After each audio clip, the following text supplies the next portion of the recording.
A night like any other, the evening sun dipped below the Los Angeles skyline, painting the sky in shades of amber and violet. Along Sunset Boulevard, where million-dollar cars glided past designer boutiques and exclusive restaurants, Jasmine Rodriguez walked with quiet determination. Her wicker basket overflowed with fresh roses, their crimson petals bright against her worn denim jacket. At 26 years old, Jasmine had learned to make herself invisible in a world that rarely saw her as anything more than background scenery. Tonight, her destination was Celestial Gardens, a five-star restaurant where Hollywood executives and tech billionaires gathered to celebrate their latest triumphs. The Modernity knew her by sight now and permitted her entry with a barely concealed look of disdain. Jasmine had grown accustomed to such looks. They no longer stung the way they once did. She simply nodded her thanks and stepped into the gilded world that existed light years away from her own. The world of the invisible. The restaurant hummed with energy and wealth. Crystal chandeliers cast dancing lights across tables draped in white linen. The scent of truffle risotto and aged wine mingled with expensive perfumes.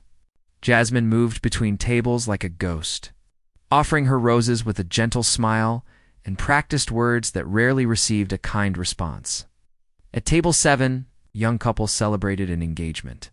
The man wore a watch that probably cost more than Jasmine earned in 6 months. His fiancée scrolled through her phone, already posting photos of her massive diamond ring.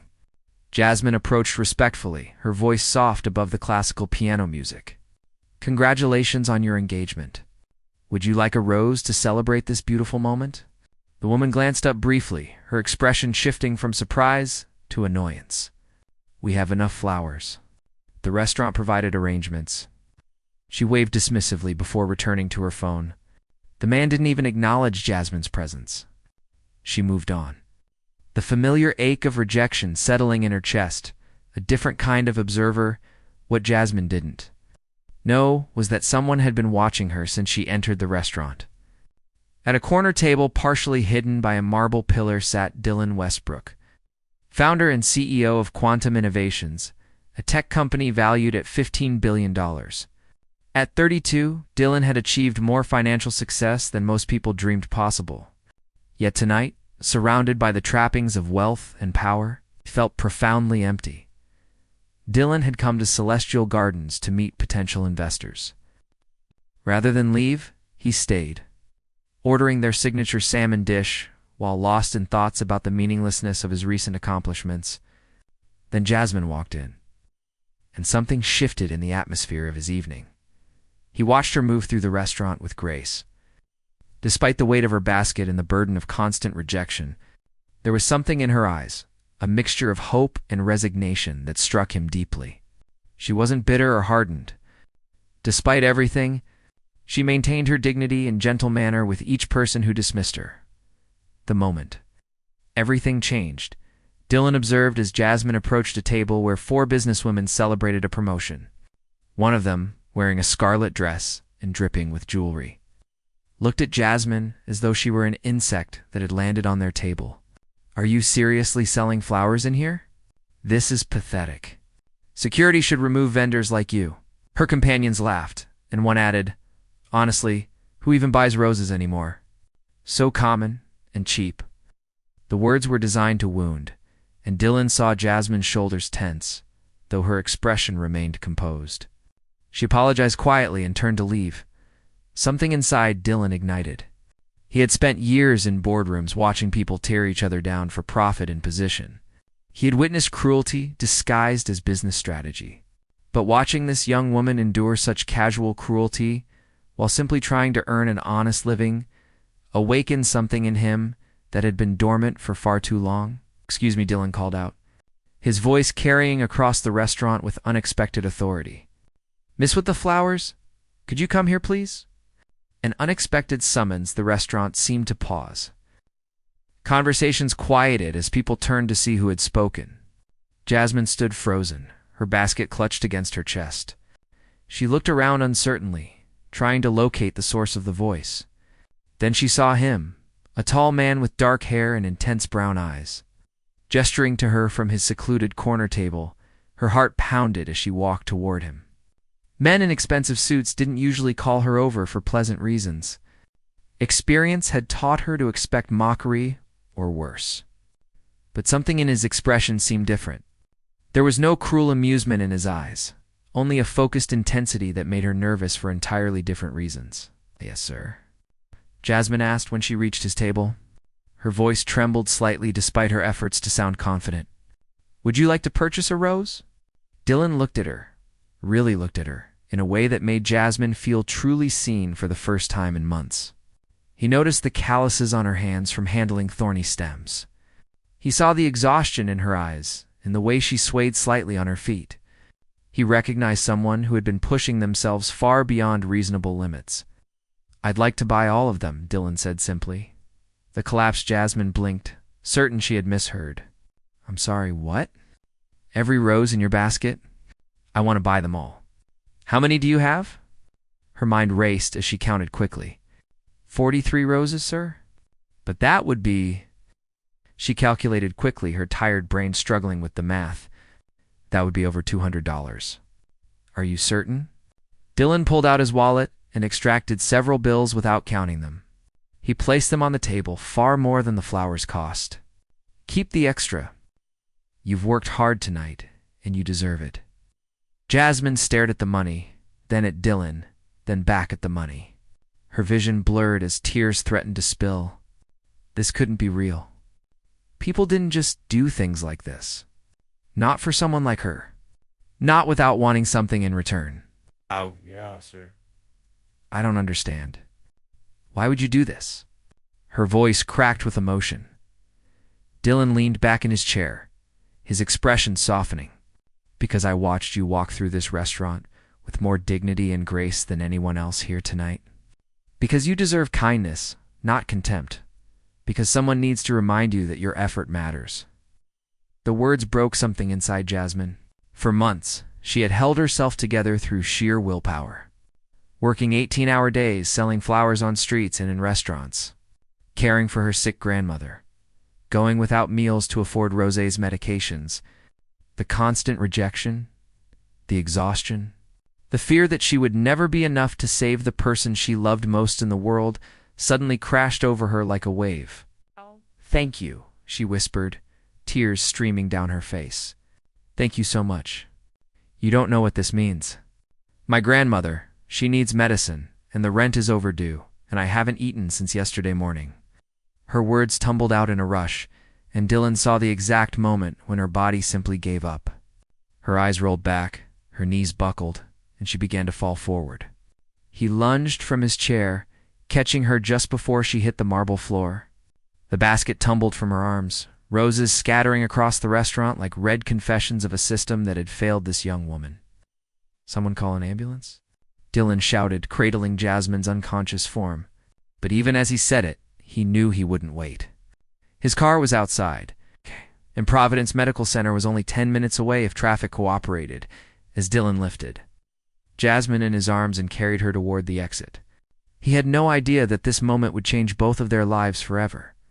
The restaurant patrons watched in stunned silence as the billionaire tech mogul walked out with the flower seller, leaving behind his unfinished meal and a scatter of red roses that seemed to bloom like hope against the cold marble floor.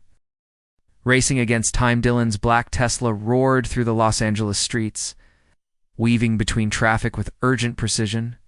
In the back seat, Jasmine lay unconscious, her head resting against the leather upholstery. Dylan kept glancing back through the rearview mirror, his hands gripping the steering wheel tighter than necessary. Her breathing was shallow but steady, her face pale as moonlight. "Hold on," he whispered, though he knew she couldn't hear him. "Just hold on a little longer." Providence Medical Center's emergency entrance blazed with fluorescent lights as Dylan pulled up to the doors. He barely put the car in park before jumping out and lifting Jasmine carefully from the back seat. Two paramedics who had been standing outside rushed over with a wheelchair. "What happened?" one of them asked, helping Dylan transfer Jasmine to the chair. She collapsed. "I think it's exhaustion and dehydration. She said she hasn't eaten since yesterday morning," Dylan explained quickly as they rushed through the automatic doors.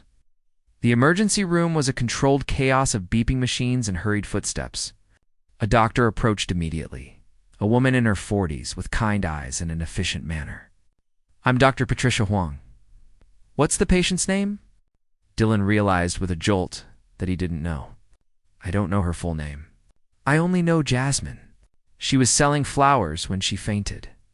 Dr. Huang raised an eyebrow but didn't comment. "Is she family?" "No, but I'll cover all medical expenses. Whatever she needs." Dylan's voice carried an authority that brooked no argument. Within minutes, Jasmine was on a gurney being wheeled into an examination room. Dylan found himself pacing in the waiting area, his $1,000 shoes squeaking against the linoleum floor.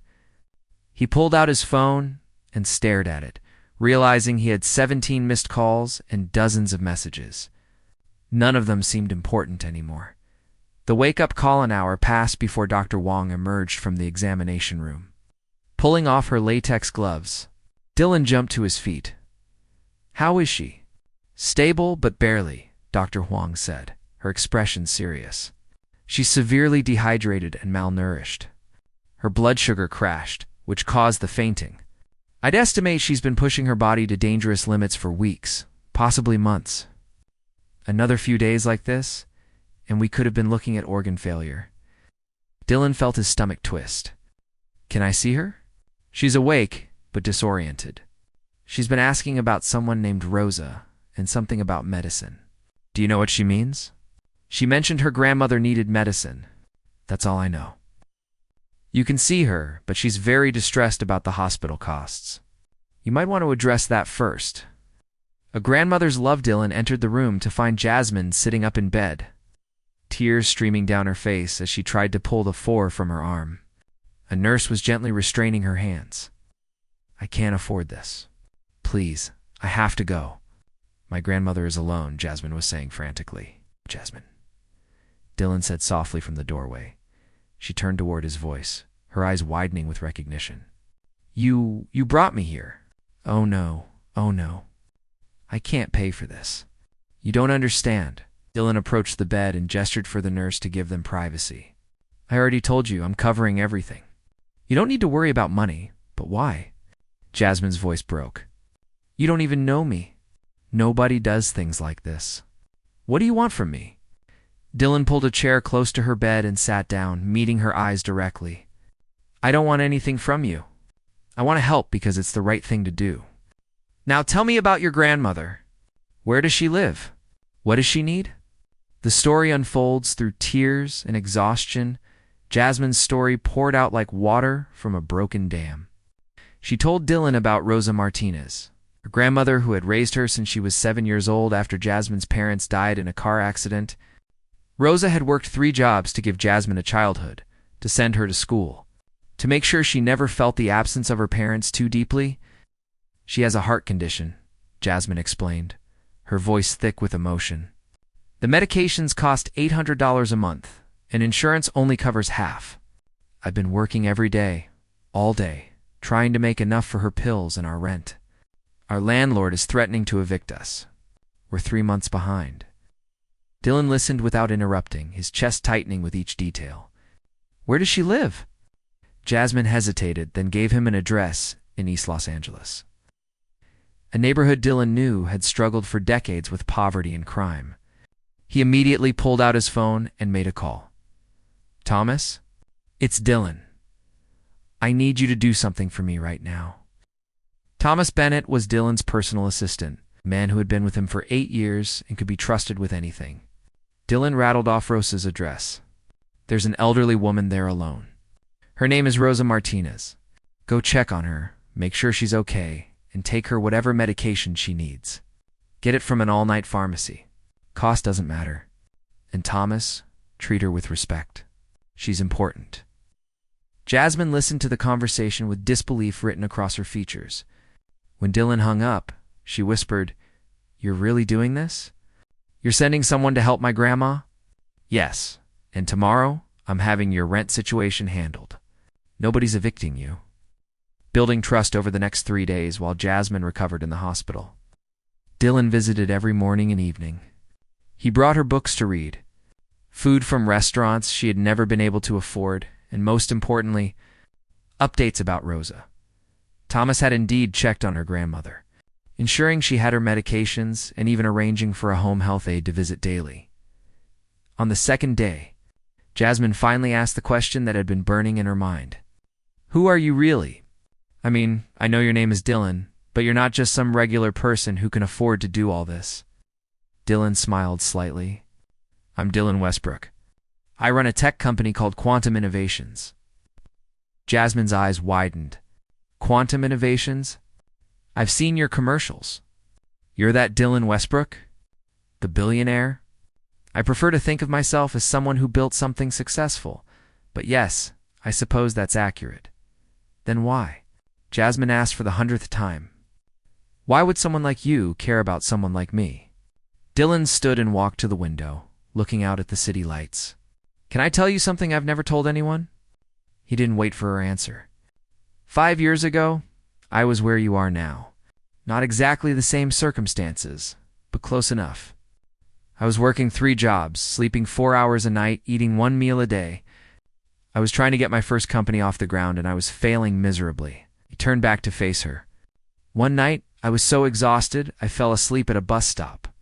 I woke up to find that someone had left $200 in my jacket pocket with a note that said, "Keep going. Someone believes in you." I never found out who did it, but that money bought me the time I needed to finish my first prototype. That's what launched everything. Jasmine wiped tears from her eyes. So you're paying it forward.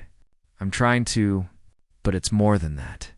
When I watched you in that restaurant, maintaining your dignity while people treated you like garbage, I saw something rare. I saw integrity and strength. The world needs more people like you, Jasmine. I just want to make sure the world doesn't break you before you get your chance to shine. Rosas Cresasan. Jasmine's 3rd night in the hospital. She was finally scheduled to be discharged the next morning. Dr. Huang was pleased with her recovery, though she sternly warned Jasmine about proper nutrition and rest. Dylan had arranged for a meal delivery service to bring food to Jasmine's apartment for the next 3 months, and he had contacted her landlord to settle the back rent plus 6 months advance. Jasmine was overwhelmed by his generosity, but also feeling a strange emotion she couldn't quite name. It wasn't just gratitude. There was something about Dylan's genuine kindness, his quiet strength, and the way he listened to her stories about her grandmother, with real interest that made her heart beat faster when he entered the room that evening. As Dylan sat reading beside her bed while Jasmine dozed, his phone rang. It was Thomas, and his voice was urgent. Dylan, we have a problem. I'm at Rosa's house. She's collapsed. The home health aide called me immediately. I've already called an ambulance, but I thought you should know. Dylan was on his feet instantly. I'm on my way. Which hospital are they taking her to? They're bringing her to Providence. Should arrive in about 20 minutes. Jasmine had woken at Dylan's sudden movement. What's wrong? What happened? Dylan took her hand, his expression grave. It's your grandmother. She's had some kind of medical emergency. They're bringing her here. The color drained from Jasmine's face. Without a word, she yanked the remaining monitoring wires from her chest and swung her legs out of bed. I need to see her. Where is she? She's not here yet. Jasmine, you just got out of bed. I don't care.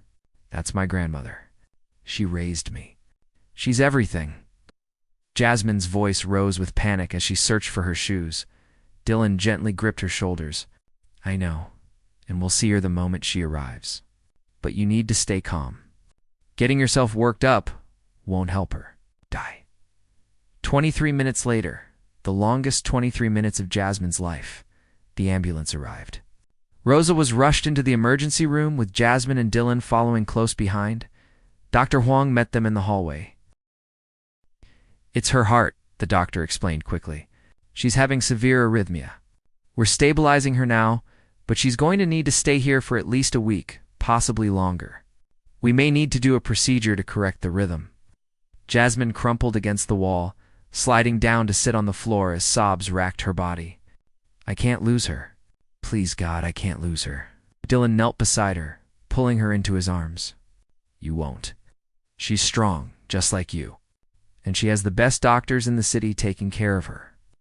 Love and the waiting the next 5 days blurred together in a haze of hospital waiting rooms, whispered prayers, and cautious hope. Rosa's condition stabilized after the doctors performed a cardioversion procedure to restore her normal heart rhythm.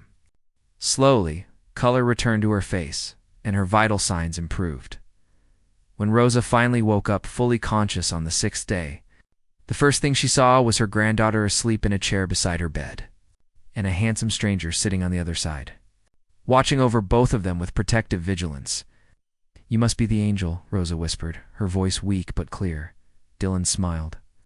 "I'm Dylan, and I'm definitely not an angel, Mrs. Martinez." "Rosa, please.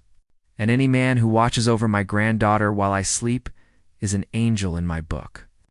Her dark eyes sparkled with something that looked like knowing amusement. "She's special, my Jasmine." "I know," Dylan said softly, glancing at Jasmine's sleeping form. "I'm starting to realize just how special." Rosa reached out and patted his hand with surprising strength. "Good, because she's been alone for too long, carrying everything by herself. Maybe it's time someone carried some of the weight with her." Over the following weeks, as Rosa recovered and Jasmine regained her own strength, something beautiful began to bloom between Dylan and Jasmine. He visited every day, bringing flowers from expensive florists that made Jasmine laugh because now she was on the receiving end. They talked for hours about everything and nothing, discovering shared interests in old movies, terrible jokes, and dreams of making the world better. Dylan told her about his childhood in foster care, bouncing between homes until he aged out of the system at 18. He shared his fears that success had isolated him from real human connection, that every relationship felt transactional. Jasmine told him about her parents, about watching Rosa sacrifice everything to give her a chance at life, about her dreams of one day opening her own flower shop where people could find beauty regardless of their budget. One evening, as they sat in Rosa's hospital room while the older woman napped, Dylan turned to Jasmine with an expression of nervous determination. "Can I tell you something? Of course, these past few weeks have been the most meaningful of my life. I know that sounds impossible given how short a time it's been, but it's true. You've reminded me what matters. Not business deals or profit margins or market share. People matter. Connection matters. You matter, Jasmine." Jasmine's breath caught in her throat. "Dylan, I'm not finished," he said with a slight smile. "I know we come from different worlds. I know there are 1,000 reasons why this doesn't make logical sense. But somewhere between that restaurant and this hospital room, I fell in love with you. With your strength, your kindness, your refusal to let circumstances destroy your hope. I don't expect you to feel the same way. I just needed you to know." Tears spilled down Jasmine's cheeks as she reached for his hand. "You're wrong about one thing. I do feel the same way. I think I started falling for you when you bought all those roses, not because of the money, but because you saw me. Really saw me. For the first time in so long, someone looked at me like I mattered." From her bed, Rosa's voice drifted over to them, amused and knowing. "About time you two figured that out. Now kiss her already, Dylan. I'm old and my heart is bad. I don't have time for slow romance." They laughed through their tears, and Dylan leaned in to kiss Jasmine softly, gently, like she was something precious he had been searching for his whole life. And in that hospital room, surrounded by beeping machines and the smell of antiseptic, love bloomed as unexpectedly and beautifully as roses in winter, a new beginning 3 months after that first kiss in Rosa's hospital room. Life had transformed for Jasmine in ways she never thought possible. Rosa had made a full recovery and was back home with a new medication regimen that Dylan had ensured would never be a financial burden again. Jasmine had started selling her flowers again, but this time with a lightness in her step that came from not carrying the crushing weight of desperation. Dylan had been careful not to overwhelm her with his wealth or make her feel like a charity case. Instead, he had become a constant, supportive presence in her life. They went on dates to places Jasmine chose, from taco trucks to botanical gardens to free outdoor concerts. He taught her about business and investment, and she taught him about finding joy in simple moments. He learned that the best conversations happened over cheap coffee. She discovered that wealth didn't automatically corrupt if the person remained grounded. But Dylan had a secret. For the past 2 months, he had been working on something special, something that would honor Jasmine's dreams without diminishing her pride or hard work. He had purchased a commercial space in the lobby of Westbrook Tower, his new tech headquarters building that was set to open in 3 weeks. The location was prime real estate in downtown Los Angeles, where thousands of business professionals passed through daily, working with the best designers and Jasmine's favorite flower suppliers. Whom he had contacted discreetly, Dylan had created a boutique flower shop that balanced elegance with accessibility. The shop would offer everything from single roses for $5 to elaborate arrangements for corporate events. It would employ local florists and partner with community gardens. And it would be called Jasmine's Garden. The only person who knew about the plan besides Dylan's inner circle was Rosa, who would become his enthusiastic co-conspirator. "That girl has dreamed of having her own shop since she was 10 years old," Rosa had told him, tears in her eyes. "You're giving her more than a business, Dylan. You're telling her that her dreams are valid." The invitation one Saturday morning, Dylan arrived at Jasmine's apartment with an unusual request. "I need you to come to something tonight. The grand opening of Westbrook Tower. I'd really like you and Rosa to be there." Jasmine looked up from the flower arrangements she was preparing for the weekend. "Dylan, that's your big corporate event. We'd be so out of place. Could never be out of place anywhere. Please, Jasmine. It would mean everything to have you there." There was something in his eyes, a nervous energy she hadn't seen before. "Okay," she agreed. "What's the dress code?" "Formal, but I've taken care of that." He gestured to his assistant Thomas, who had been waiting in the hallway. Thomas entered, carrying 2 garment bags. "For you and Rosa, I hope you don't mind." Jasmine opened her bag to find a stunning dress the exact color of red roses. Elegant but not ostentatious. Rosa's was a beautiful silver gown that would complement her white hair perfectly. Jasmine wanted to protest about the extravagance, but the hope in Dylan's eyes stopped her. "We'll be there," she said softly. The grand revealed that evening. Westbrook Tower blazed with lights like a beacon of innovation and success. The lobby was filled with Los Angeles' most influential people: tech executives, venture capitalists, city officials, and entertainment industry leaders. Everyone wanted to see Dylan Westbrook's latest achievement. A building designed to be both a technological marvel and an architectural masterpiece. When Jasmine and Rosa arrived, escorted by Thomas, heads turned, Jasmine looked breathtaking in her red dress, her dark hair swept up elegantly, her natural beauty requiring no enhancement beyond subtle makeup. Rosa walked with regal dignity, her silver gown making her look like visiting royalty.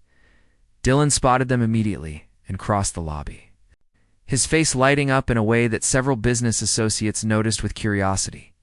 This was a side of their famously private CEO they had never seen.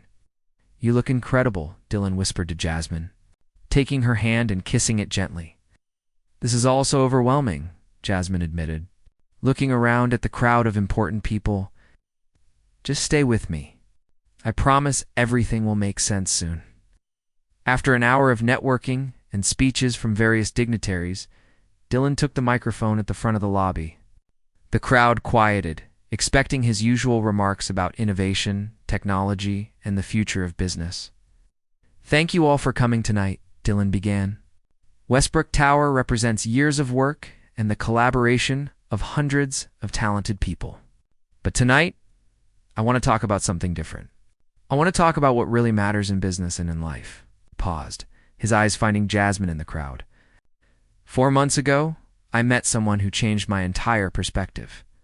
I met a young woman selling flowers in a restaurant. I watched as people treated her with contempt simply because she was working an honest job.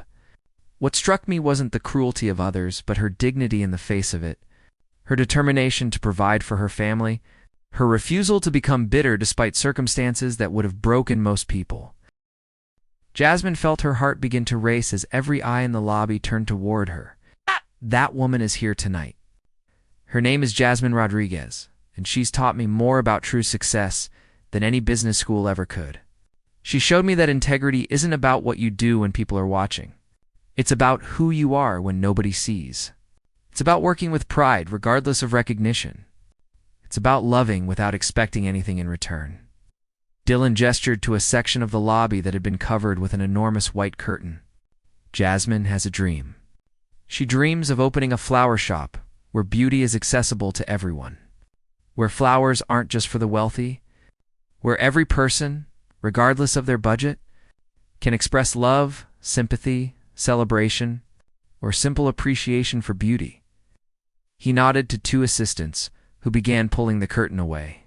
Tonight, in the lobby of Westbrook Tower, I am honored to help that dream become reality. A dream realized as the curtain fell away. Gasps echoed through the lobby. There, bathed in perfect lighting, stood the most beautiful flower shop anyone had ever seen. Floor-to-ceiling windows showcased gardens of roses, lilies, orchids, and flowers from around the world. A stunning wooden counter curved gracefully at the center, surrounded by displays that mixed rustic charm with modern elegance. Vintage watering cans sat beside sleek glass vases. Hand-painted signs advertised prices ranging from affordable single stems to elaborate custom arrangements, and above it all, in elegant gold lettering on a backdrop of living ivy, the words Jasmine's Garden glowed with warm light.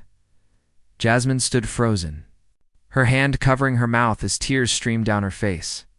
Rosa, standing beside her, wrapped an arm around her granddaughter's shoulders.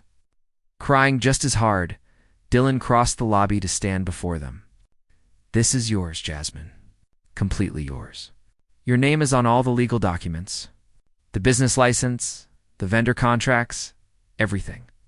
I've covered the initial setup costs as my investment in something I believe in, but this is your shop to run as you see fit. You can hire your own staff, choose your suppliers, set your own prices and policies." "I don't understand," Jasmine managed to say through her tears. "This is too much. This is impossible." "It's not impossible. It's just what happens when talent meets opportunity. You have the talent, the work ethic, and the vision. I'm just providing the opportunity." Dylan took her hands in his. "You've spent your whole life working for your dreams while taking care of everyone else. It's time someone took care of you. It's time your dreams had a chance to bloom." The lobby erupted in applause. Even the most cynical business executives found themselves moved by the genuine emotion of the moment. Several people discreetly wiped their eyes. Rosa stepped forward and hugged Dylan tightly. "Thank you for seeing what I've always seen in her. Thank you for believing in my granddaughter. Thank you for raising such an incredible woman," Dylan replied. Jasmine walked toward her shop in a daze, as if moving through a beautiful dream she feared would dissolve if she moved too quickly. She touched the wooden counter, ran her fingers over the silky petals of the roses. Read the hand-painted signs that explained her vision of accessible beauty for everyone. "I don't know how to thank you," she said, when Dylan joined her inside the shop. "This is beyond anything I ever imagined. Just promise me you'll build something beautiful here. Promise me you'll give other people the chance to experience the dignity of your work, the care you put into every arrangement, the love you have for making people's lives a little brighter with flowers." Jasmine turned to face him, her eyes shining with tears and joy and love. "I promise. But Dylan, you have to know this isn't just about the shop.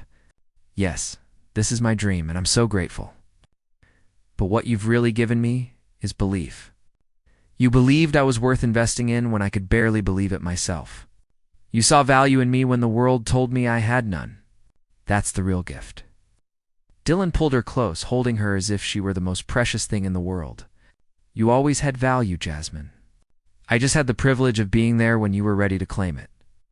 A community celebration word of Jasmine's Garden spread quickly through Los Angeles. The story of the billionaire who fell in love with a flower seller and helped her dreams bloom captured hearts across the city. Local news stations covered it, social media exploded with the video from the opening night, and people from all walks of life came to see the shop and support Jasmine's vision. But the most meaningful visit came from Jasmine's old neighborhood in East Los Angeles. Rosa had invited everyone, from the corner store owner to the families who had watched Jasmine grow up. They arrived at Westbrook Tower in their best clothes, nervous but proud, and Jasmine welcomed them with tears of joy. "This is for all of us," she told them. "Every person who ever worked 3 jobs to make ends meet, every person who was told their dreams were too big, every person who kept going, even when the world said stop. This is proof that we matter. Our dreams matter. Our work matters."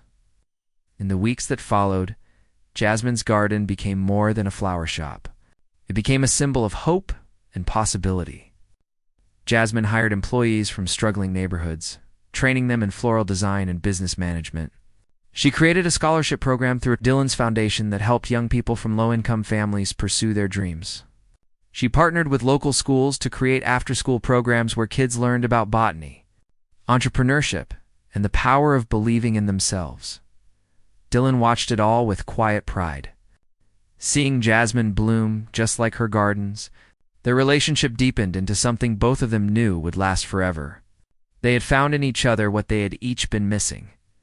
Dylan had found authenticity and connection. And Jasmine had found someone who believed in her unconditionally, 6 months after the grand opening. On a quiet Sunday morning when the shop was closed, Dylan brought Jasmine back to Westbrook Tower. They stood together in her shop, surrounded by the flowers she had arranged herself, and he pulled a small velvet box from his pocket. "I have one more dream I'd like to make real," he said, dropping to one knee. "My dream of spending every day for the rest of my life with the woman who taught me what really matters. Jasmine Rodriguez, will you marry me?" Jasmine laughed through her tears, pulling him to his feet. "Yes, 1,000 times yes."